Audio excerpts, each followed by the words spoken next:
आहे का? तुम्ही मला ते लेखी स्वरूपात द्या की महासभेमध्ये जायचं नाही म्हणून. अहो तुम्ही जरा कमी बोलावं. का कमी बोला कमी बोलतो म्हणजे काय? कोण लेखी देणार तुम्हाला?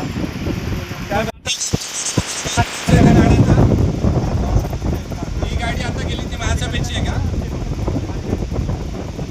तुम्ही बघितले का अधिकारी का त्याचे? का? ते चेक केलं का? बाकीच्या गाड्या बिना check करता पाठवतात तुम्ही? विजय असो. वंचित बहुजन आघाडीचा विजय असो.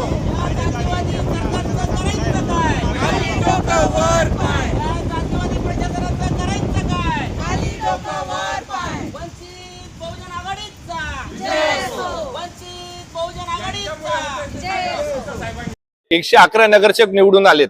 त्यापैकी बरेचशी लोक एसी प्रवर्गामधून निवडून आलेत. हे यांच्या पक्षाला दावणीला बांधले गेलेले आहेत. यांच्याकडनं आम्हाला कसलीही अपेक्षा नाहीये. यांना जर खरंच बाबासाहेब कळले असते किंवा यांना जर याची जाणीव असती तर 100% यांनी याचा मुद्दा उचलला असता. मुळात आमचा स्पष्टपणे असा आरोप आहे की ह्या सभागृहामध्ये इकडचे मंत्री हस्तक्षेप करतात आणि इकडच्या मंत्र्यांच्या माध्यमातून हे प्रशासन चालतंय आणि हे सभागृह चालतंय.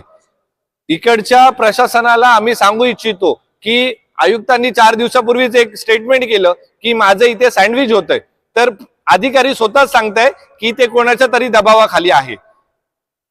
इकडच्या नेत्यांना, इकडच्या मंत्र्यांना आम्ही सांगू इच्छितो की तुम्ही जो जातीवाद या सभागृहाच्या माध्यमातून इथे जो चालू ठेवलाय तो वंचित बहुजन आघाडी सहन करणार नाही.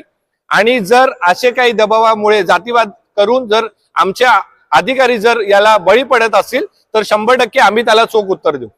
त्या महासभेमध्ये प्राचारण करून मुळातच त्यांना तिथे न बोलवता त्यांच्या वरिष्ठांना तिथे बोलवणं गरजेचं असताना देखील अभय जाधव या अधिकाऱ्यांना त्या ठिकाणी बोलवलं गेलं आणि सभागृहाने एक विषय मांडला जो विषय न्यायप्रविष्ट होता.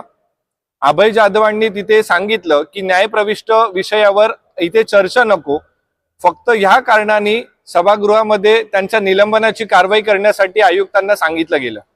मुळातच हे प्रशासन किंवा इकडचे सभागृह हा जातीवाद करतोय हे वारंवार आमच्या लक्षात येते.